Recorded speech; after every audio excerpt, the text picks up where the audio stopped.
Early morning light crept through the broken wooden slats of the former Wehrmacht barracks, now repurposed as a temporary processing hall for female prisoners of war. It was late April 1945, and a thin veil of mist hung over the compound, softening the outlines of watchtowers and barbed wire that had defined their world for years.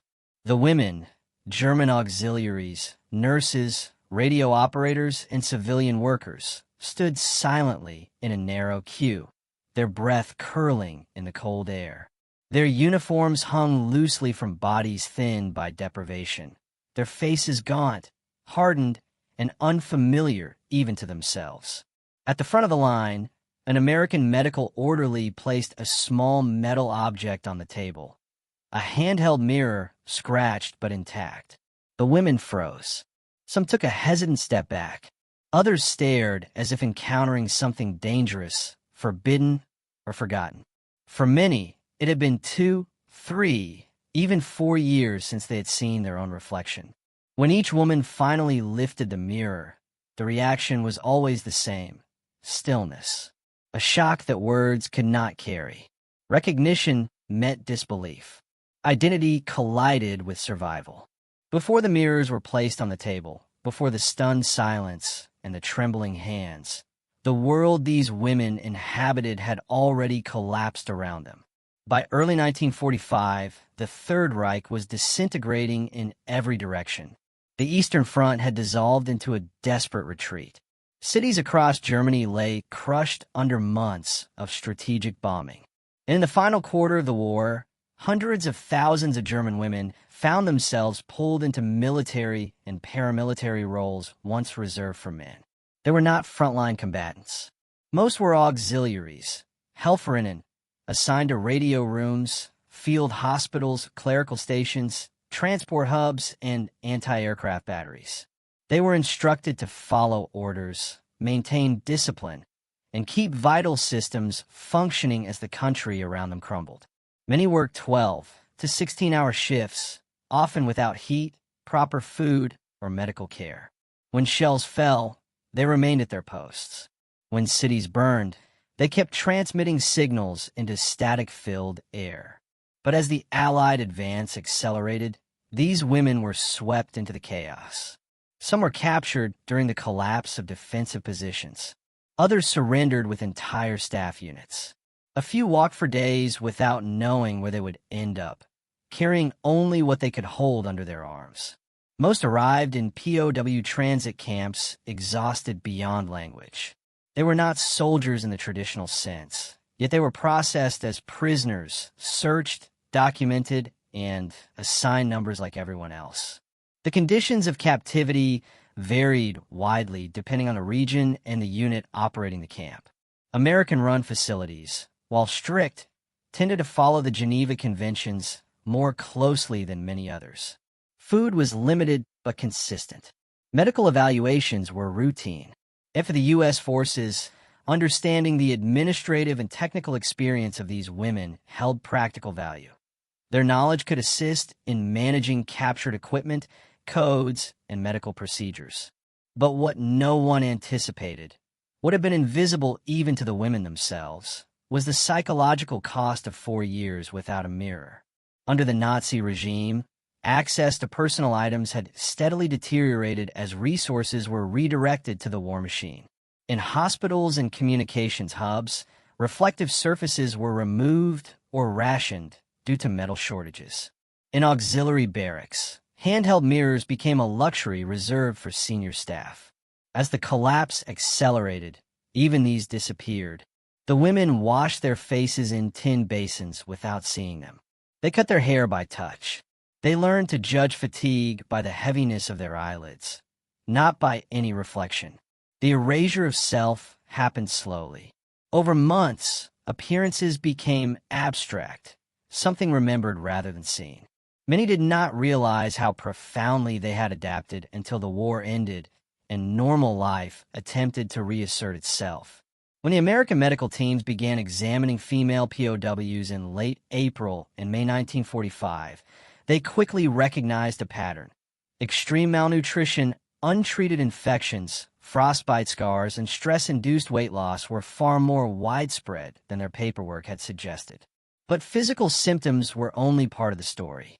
Some women flinched at the sound of their own names, spoken with kindness. Others struggled to answer basic questions about themselves.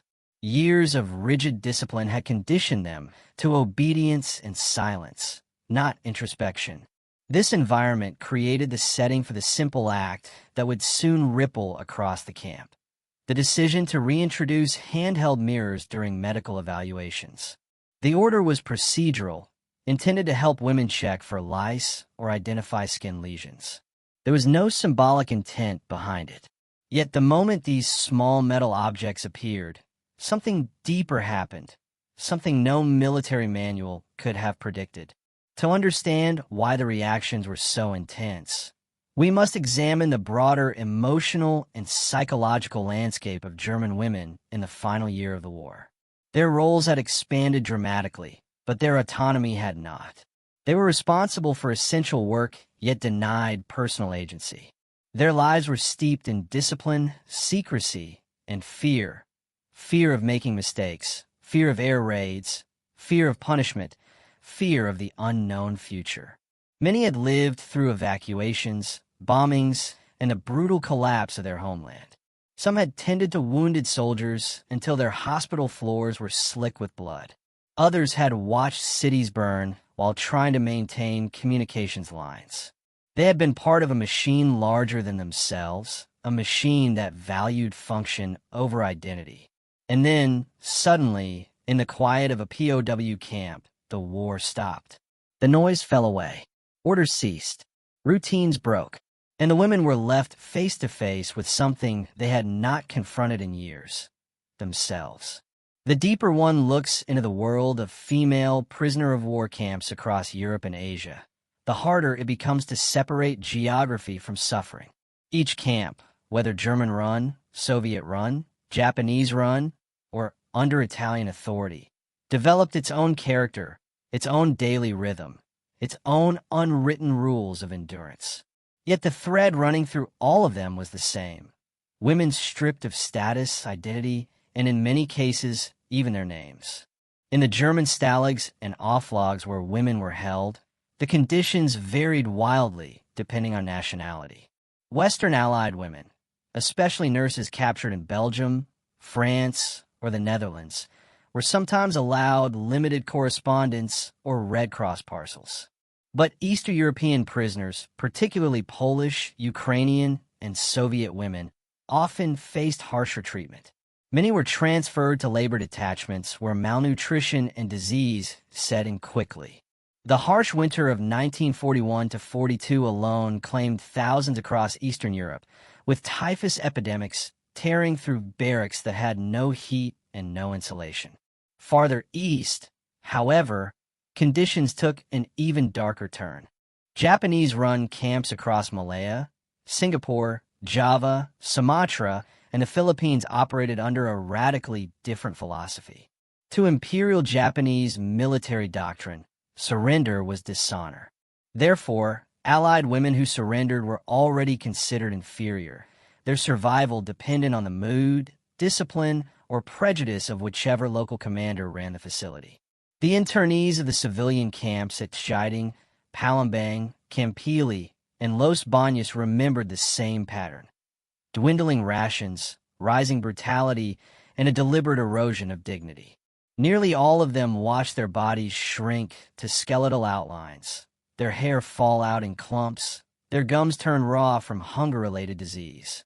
And yet, even in the worst places, the basic structure of camp life had a strange predictability. Women learned to read a guard's footsteps before he came into view. They memorized the sound of the kitchen ladle hitting the bottom of a pot. Knowing each hollow ring meant fewer calories left to share. They learned which corners of the yard got a few extra minutes of afternoon sun, and which spots in the latrine stayed frozen most of the morning. In camps where no mirrors existed, they relied on each other to identify changes in their appearance.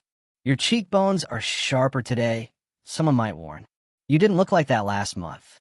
Some made secret note of the changing seasons. In the Philippines, monsoon rain turned barracks into swamps. In Manchuria, temperatures dropped so low that women slept curled together for warmth, terrified that if they fell asleep at the edge of the group, they might not wake. In Poland and Germany, Allied women watch guards replace summer uniforms with winter coats, signaling that their own misery was about to deepen. Meanwhile, the outside world shifted in ways they could not fully grasp. In Europe, the tide of war changed after Stalingrad. In the Pacific, the fall of Guadalcanal shook Japanese command structures. Women inside the camps sensed these changes only through rumors. A whispered conversation overheard near the fence. A guard's sudden change in attitude. A Red Cross parcel that arrived unexpectedly, or stopped arriving altogether. In some places, as Allied armies drew nearer, the rules tightened. In others, discipline collapsed entirely. Female POWs in Eastern Europe described the terrifying final months of the war, when retreating guards became unpredictable, sometimes violent, sometimes indifferent. Food rations shrank to almost nothing. Water became scarce. Diseases like dysentery, diphtheria, and beriberi claimed dozens each week. But across nearly all female camps, one thing quietly defined the identity of the women inside: the absence of mirrors. It was not a deliberate policy, yet became one of the most psychologically powerful realities of imprisonment. Without reflective surfaces, a woman could go months, sometimes years, without seeing her own face. They saw each other, but never themselves. Their sense of self-image became a memory, not a visible truth. Letters home often described dreams of looking into a mirror and not recognizing the reflection. In some camps, guards confiscated shiny objects to prevent signaling aircraft or passing partisans. In others, there simply weren't any. Tin cups rusted, metal bowls dulled, and water basins were too disturbed by movement to show anything more than shifting shadows. Women relied on descriptions from friends to know whether their hair had turned gray, whether their skin had cracked, whether their eyes had grown sunken. Years later, survivors would say that the moment they finally saw their reflection again, weeks or days after liberation, remained the most shocking experience of their lives. Many wept. Some looked away. Some did not recognize their own features. Others stared because it was the first solid proof that they had survived what the war tried to erase. This absence of mirrors stood at the center of a larger truth. The war had not only imprisoned their bodies, it altered their identities in ways they couldn't yet fully understand. And when liberation finally came, the world would learn what those years had done to them. That revelation begins with the emotional and tactical realities shaping the next stage of their story. Even before the emotional toll set in, the human body was the first battlefield. Women entered captivity with different backgrounds: military nurses, Red Cross volunteers, civilians from Singapore or Java, resistance couriers from Poland, medical workers from the Philippines. But after a few months, their bodies told the same story. Malnutrition began subtly. A skipped meal here, a watery broth there. Then came the swelling in the joints, the thinning of hair, the strange yellow tint around the nails. Vitamins disappeared from the diet first. Protein vanished next. Soon, many women found that they could no longer lift heavy objects or walk without dizziness. By the second year of internment in some Japanese-run camps, the majority of women displayed signs of severe vitamin deficiency, beriberi, night blindness, and in some cases, neuropathy that left them walking with a stiff, painful gait. All of these transformations happened without the women seeing their own faces. They relied on touch more than sight, running fingers through brittle hair, pressing ribs that felt sharper each month, feeling their clothes loosen until they hung like draped cloth. Relationships formed around the need to observe one another. A woman might whisper, "Your cheeks are hollow today," or "Your eyes look tired," because that was the closest thing they had to a mirror, each other. In German and Soviet camps, Frostbite carved its mark every winter.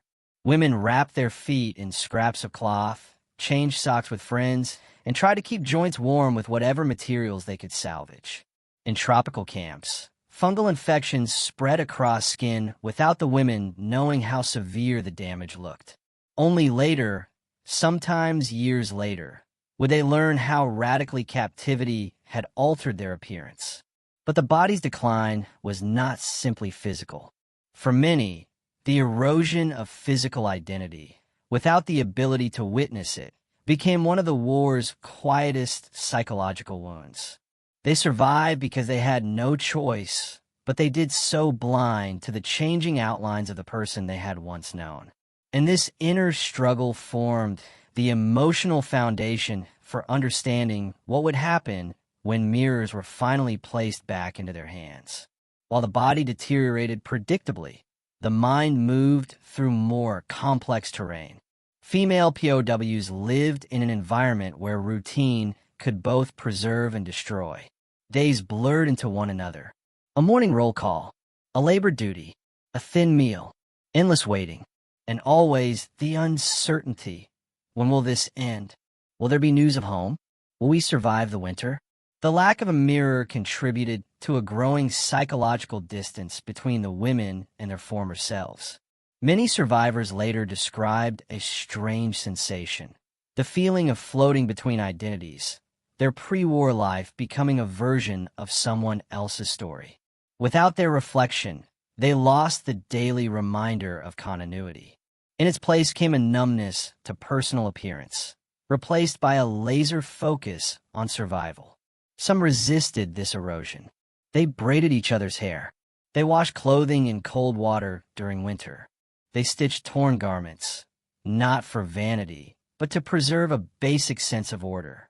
Even in Japanese internment camps, where conditions often reached starvation levels, women worked together to maintain a few fragile routines: a shared prayer, a whispered story, a piece of cloth used as a makeshift calendar.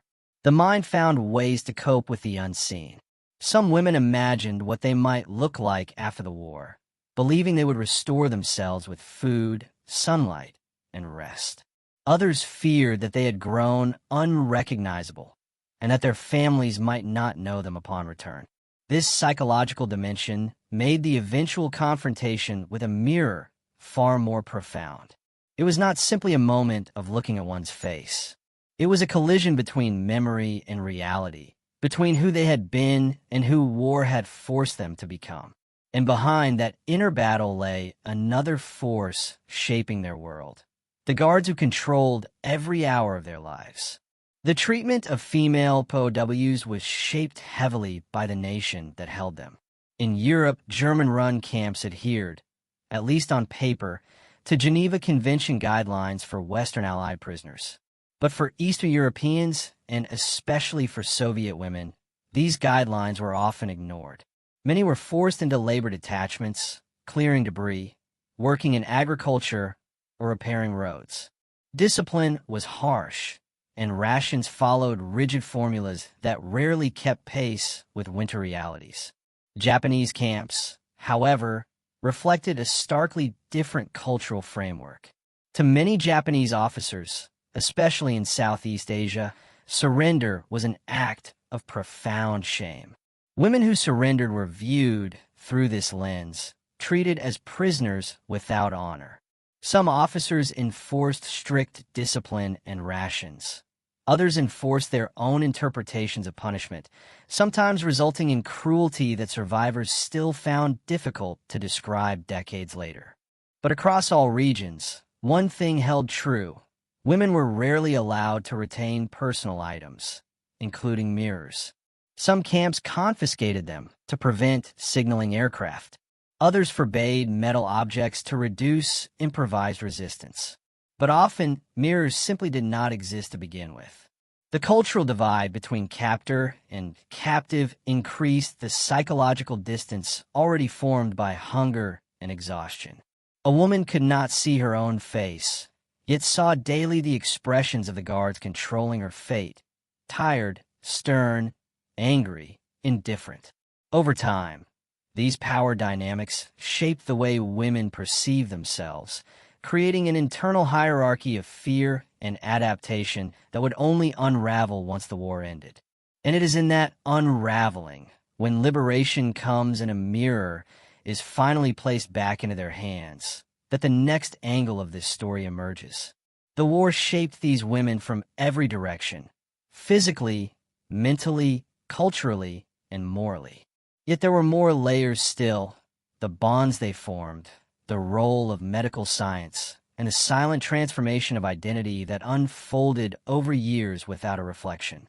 Each angle reveals why the simple act of holding a mirror became one of the most emotionally charged experiences of their lives. In the absence of normal life, community became a lifeline. Female POWs discovered that survival was not a solitary effort. It depended heavily on the strength of the women around them. What began as shared misery gradually became a system of mutual protection that left deep emotional imprints long after the war. Women pooled everything that mattered: food scraps, medicine, sewing needles, and knowledge. One woman might know how to treat malaria with ration quinine. Another had experience nursing wounded soldiers in field hospitals. Another could patch clothing using wire pulled secretly from fence corners. These quiet acts of cooperation were not dramatic, but they were vital. When someone collapsed from exhaustion, two women would lift her. When dysentery spread, they traded shifts watching over the sick. When a death occurred, which it often did, especially in tropical internment camps, they held what small rituals they could, whispering prayers over a body wrapped in a blanket or thinning cloth. This sisterhood became the emotional glue that kept many women anchored. And because they had no mirrors, they became mirrors for each other, offering encouragement, observations, and quiet honesty. A friend might gently say, "You're thinner today," or "Your color looks better," or "Your hair grew a little." These comments were more than observations. They were affirmations of existence. The bonds formed in captivity were so powerful that, decades later, reunions among former POWs often deeply emotional. Many said they survived not because of strength or preparation, but because another woman refused to let them die. Yet even as these bonds held them together, another force struck constantly from the edges of camp life: disease. No angle of this story is complete without understanding the medical war fought in every camp. The diseases that ravaged female POWs were not merely the byproducts of poor living conditions. They were the quiet, pervasive enemies that reshaped their bodies and identities day by day. In European camps, typhus outbreaks erupted when lice grew unchecked in winter barracks. Women lost hair in patches, not knowing how visible the damage was. Frostbite blackened fingertips and toes.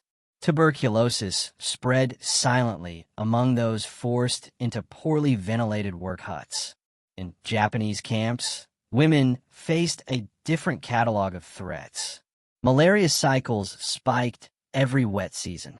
Dengue fever weakened bones. Dysentery consumed bodies rapidly. Cholera flared unannounced. Vitamin deficiency diseases attacked from every direction. Pellagra causing skin to crack. Scurvy rotting gum lines. Beriberi swelling legs until standing became agony. Medical supplies were almost non-existent. A single bottle of aspirin might be stretched across 200 women. Cotton bandages were washed and reused until they disintegrated. Some women fashioned crude splints from bamboo. Others learned to diagnose illnesses by touch, smell, and sound rather than sight. The absence of mirrors made medical self-awareness almost impossible. A woman might know she had a fever, but not how sunken her eyes were. She could feel sores on her arms, but not see the severity of infection. This blindness transformed disease into something both internal and mysterious, experienced but not fully seen. Nurses among the prisoners became some of the most crucial figures in camp life. They stabilized the sick, shared knowledge, and recorded symptoms on scraps of paper. Many later said it was the most challenging work of their lives, not because of lack of knowledge, but because they could not save those who needed saving. These medical struggles deeply affected how women viewed themselves. Without mirrors, their sense of physical identity deteriorated in parallel with their health. And when liberation finally came, confronting their reflection meant confronting the full reality of what disease and deprivation had done. But survival also brought a deeper question, one tied to identity itself. The loss of a mirror was symbolic, but its effects were real. Without the ability to see themselves, women gradually detached from their former identities, those tied to nationality, profession, age, or social class. A Dutch teacher imprisoned in Java might forget the shape of her pre-war hairstyle. A British missionary nurse might no longer recall how color returned to her cheeks after a good night's rest. A Polish courier who once took pride in her appearance might stop imagining her own face at all. The loss of personal identity unfolded in stages. First stage, physical neglect. Not because they wanted to neglect themselves, but because survival demands replaced everything else.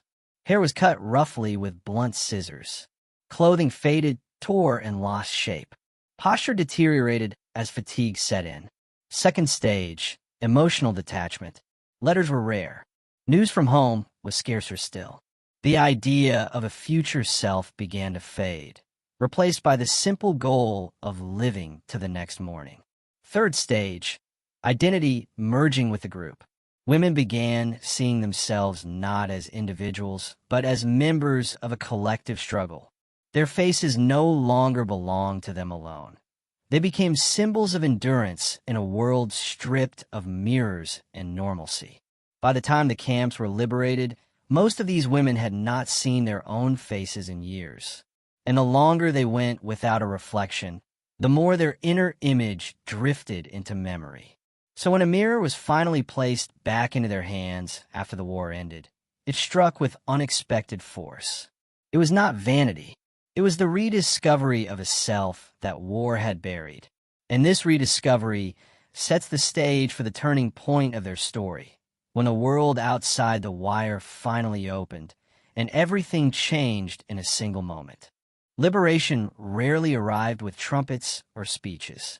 For many female POWs, it came quietly, sometimes with a distant rumble of engines, sometimes with an unfamiliar accent drifting through camp gates, sometimes with guards simply vanishing into the night. But the moment that changed everything did not happen at the perimeter fence. It happened later, when the chaos of freedom settled just enough for someone to hand them an object they had not touched for years, a mirror. The women did not expect it. Most did not even think of asking. After living through starvation, disease, punishment, forced labor, and the collapse of every social structure they knew, a reflection felt like a memory from another lifetime. Liberation had been overwhelming already. New uniforms, foreign soldiers, strange kindness, hot meals, actual doctors, and beds with sheets. They were still adjusting to the idea that no one was shouting orders at them. And then, in hospitals, field stations, or repatriation centers from Singapore to Manila, from Rangoon to Lubeck, a nurse or relief worker handed over a small, polished piece of glass. And the world shifted. It began as a routine act. A British Red Cross nurse, caring for Dutch and British women recently evacuated from Japanese camps, reached into a supply crate and distributed basic hygiene kits: soap, toothbrush, comb, and a small metal-backed mirror. She expected gratitude or silence. Instead, she witnessed something she would never forget. Some women froze completely. Others stared at the object with disbelief, as if it were a relic from a forgotten civilization. A few held it, but didn't lift it, afraid of what they might see. And some finally raised the mirror, only to gasp, recoil, or break into uncontrollable tears. Years of war came crashing into a single moment. The mirror revealed the truth that disease, hunger, and exhaustion had been hiding only in sensation. Gaunt cheeks, Hollowed eyes, hair thinned by malnutrition, eyebrows missing, teeth discolored, skin burned by tropical sun or dulled by European winter frost, wrinkles etched by fear and sleepless nights, scars they didn't know they had, bruises they felt but never saw. For the first time, the women confronted the full cost of survival. Nurses later wrote that no training had prepared them for these reactions. Some prisoners whispered, "That isn't me." Others stared silently, unable to speak. A few touched their own face repeatedly, confirming that the mirror wasn't lying. Emotional shock rippled through the recovery wards. One woman fainted. Another asked the nurse to take the mirror away. Another held it against her chest like a sacred object. It was, paradoxically, both a moment of pain and a moment of reclamation. Because the mirror did more than show physical damage. It reconnected them with identity. It reminded them they had faces, faces worthy of care, dignity, and future. They were no longer the faceless laborers of a camp. They were human again, and this recognition set off another chain reaction. American, British, Dutch, and Australian doctors began photographing newly liberated female POWs to document their condition. Not for propaganda, but for medical records, proof of malnourishment, and evidence for war crimes trials. Many women were shocked when they saw these photographs, because they looked even harsher than the mirror. The black and white film captured every rib, every shadow, every sharp edge of bone. Some later said they did not look like living people at all. Yet within this raw confrontation, something powerful began, the rebuilding of self. The women were moved into recovery centers. Kalimpong, Colombo, Brisbane, Southampton, Batavia, and dozens more. Here, food was measured and increased slowly to prevent refeeding syndrome. Nurses monitored weight daily. Hair started to grow back. Color returned to skin. The voices of the women regained strength. One Dutch POW later described it as watching my soul catch up with my body. But the mirror moment was not just physical or emotional. It triggered a deeper shift.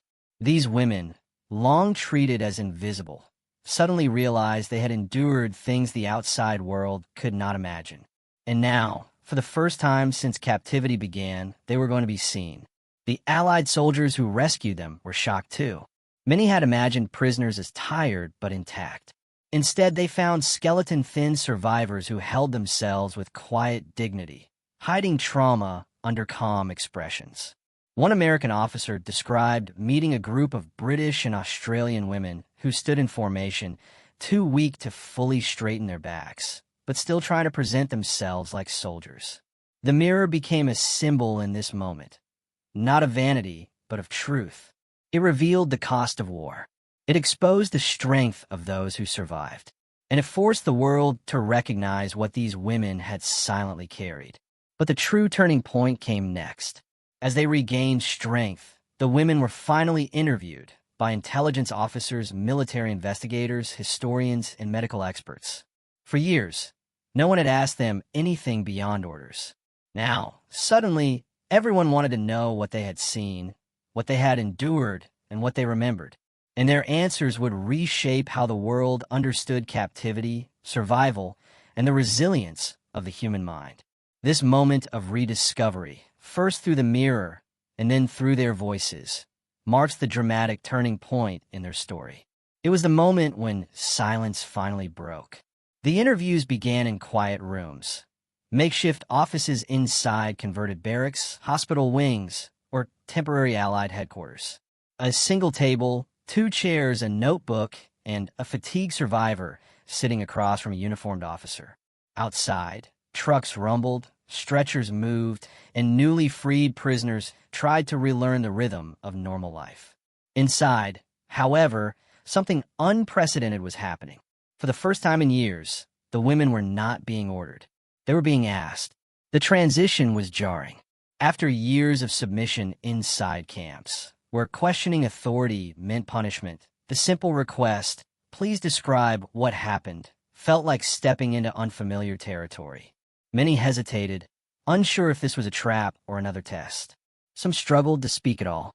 Trauma had trained them to stay silent, to avoid attention, to protect themselves by shrinking into the background. But the Allied interviewers were patient. They had seen the bodies. They had seen the medical charts. They had seen the photographs. They knew the truth could not be forced. It had to be invited. Slowly, haltingly, the stories came.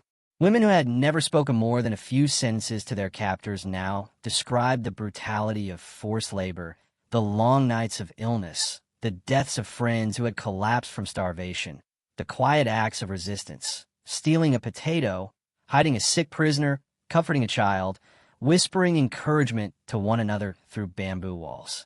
Some spoke clinically, as if reading from a report. Others wept through entire interviews. A few delivered testimonies with soldier-like discipline, maintaining control until the final word. But every story landed like a weight on the table between them, reshaping the officers' understanding of what captivity truly meant. In London, Singapore, Sydney, and Washington, these testimonies were compiled into files, hundreds of pages long, stamped confidential. They were not yet public records.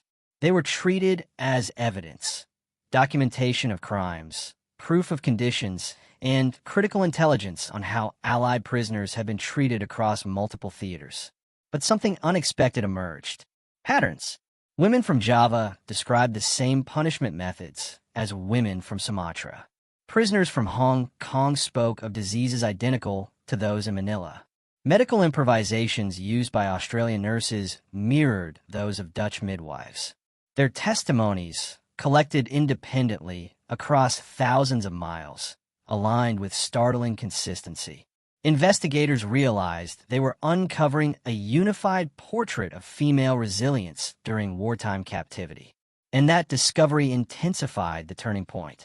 Because now, for the first time, military and government officials had to confront a new truth. These women had not simply endured captivity.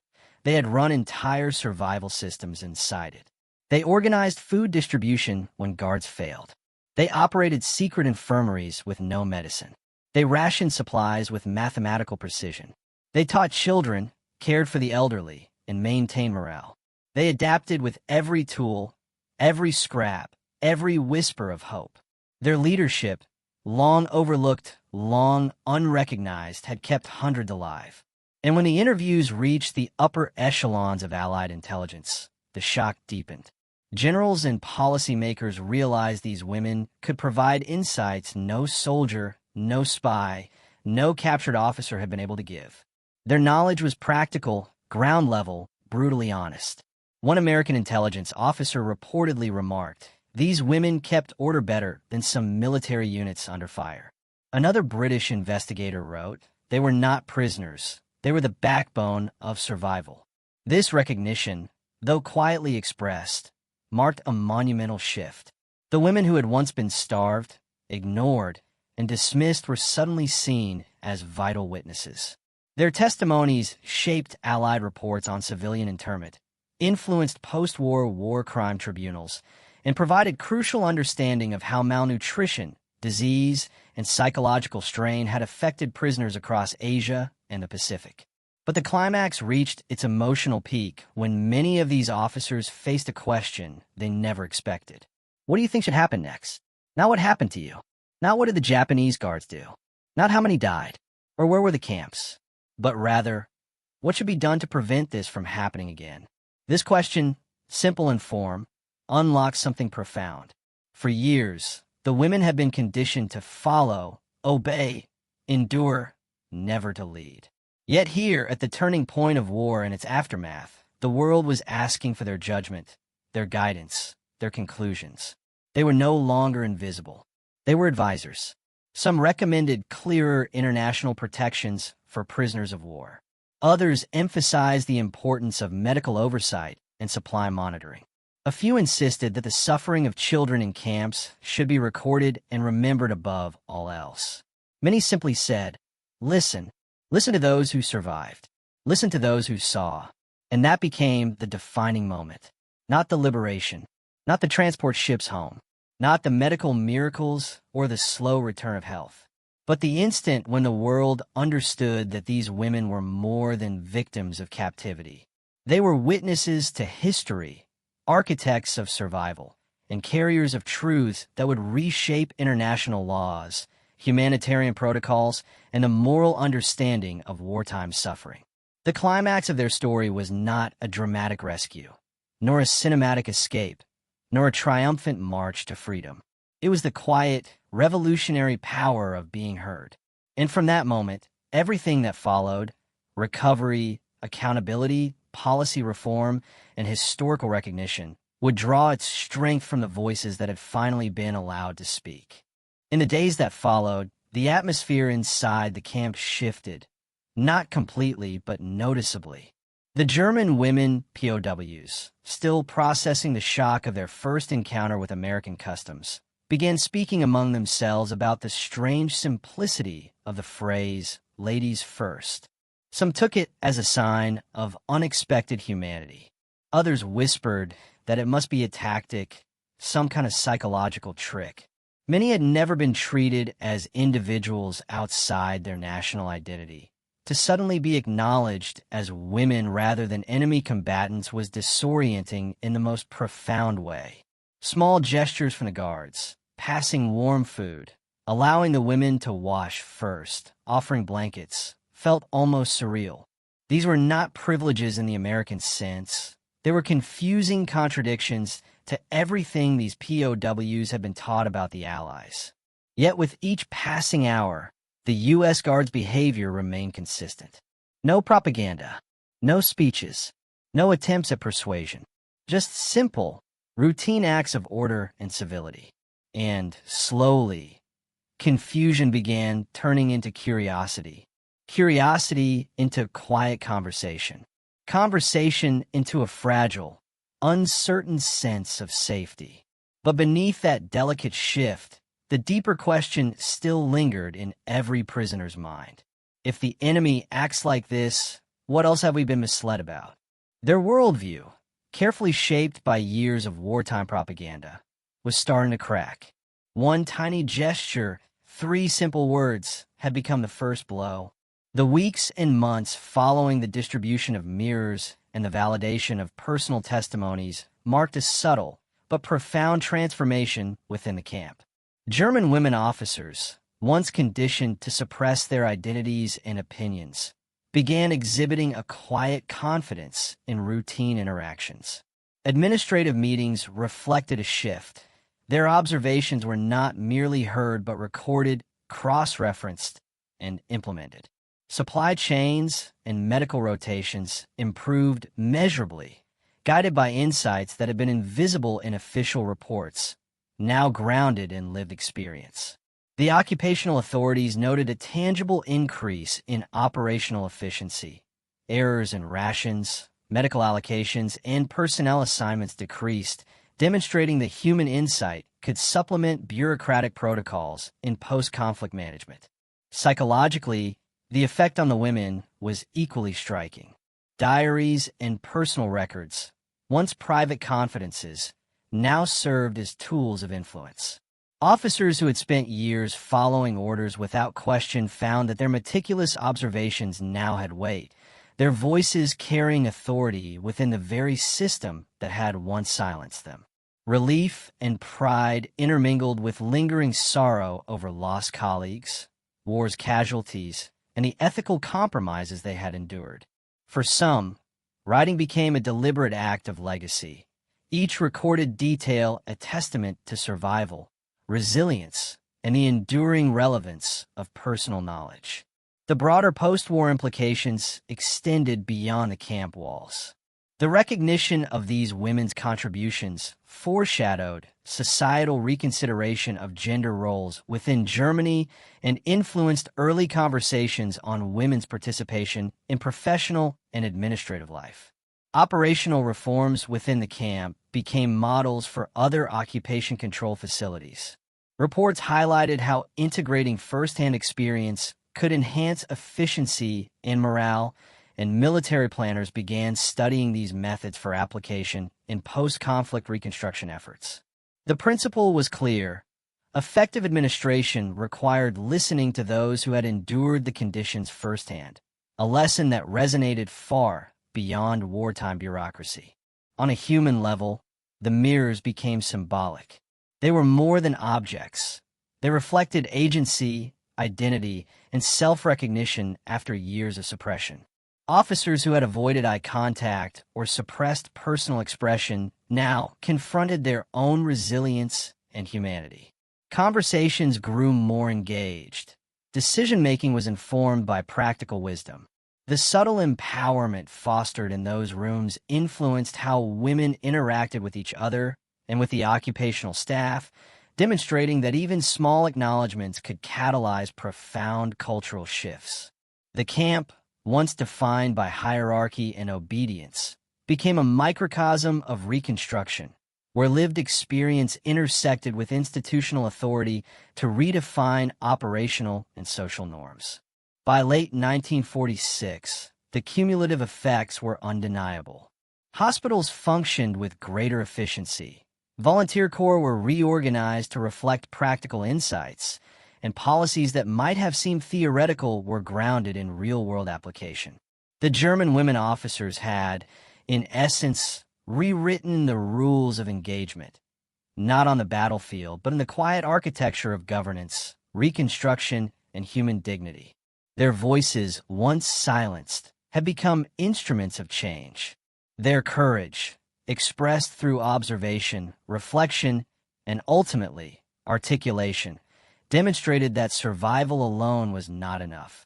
The recognition of human insight could reshape systems, influence post-war reconstruction, and leave an enduring imprint on history itself. The story of the German women POWs is not one of grand battles or sweeping maneuvers. It is quieter, subtler, yet no less profound. In the aftermath of war, amid rubble-strewn streets and the lingering scent of smoke, their experiences reveal a fundamental truth. The human mind, conditioned by obedience and trauma, can still retain insight, judgment, and moral clarity. The act of being seen, acknowledged, asked for counsel, offered mirrors, became revolutionary in its simplicity. It affirmed identity, recognized knowledge, and restored agency long denied by rigid hierarchies and a totalitarian system. Their legacy extends beyond the confines of POW camps. By observing, recording, and articulating the realities of wartime operations, they not only improved immediate conditions, streamlining hospitals, refining supply chains, and improving personnel management, but also laid the groundwork for post-war reconstruction. Their contributions became models for inclusive administration, demonstrating the practical value of lived experience in decision-making. History often celebrates generals and strategies, but these women showed that insight, perseverance, and moral courage can shape the course of systems just as profoundly as any battlefield victory. On a human level, the mirrors offered more than reflection of the physical self. They reflected resilience, endurance, and identity reclaimed after years of suppression. The quiet bravery required to speak, to observe, and to guide in the face of uncertainty offers a lesson in humility and recognition. Authority alone does not define competence. Lived experience, careful observation, and moral reflection are equally critical. Their journey reminds us that empowerment often comes in subtle forms. A question asked sincerely, a voice permitted to speak, a small acknowledgement transforming the perception of an entire system. The implications of their story ripple beyond history books. They challenge assumptions about gender, hierarchy, and the distribution of knowledge. They illuminate the enduring impact of human insight in governance, reconstruction, and societal reform. Most of all, they teach that dignity, recognition, and respect for experience are transformative forces. In the shadow of total war, the German women POWs' reflections, their courage, and their regained agency illuminate a path toward recovery, justice, and enduring humanity. In the stillness of those post-war camps, amid whispers of resilience and the soft clatter of typewriters recording their observations, a timeless lesson endures. Even in silence, humanity speaks, and even in captivity, the mind and spirit remain unconquered.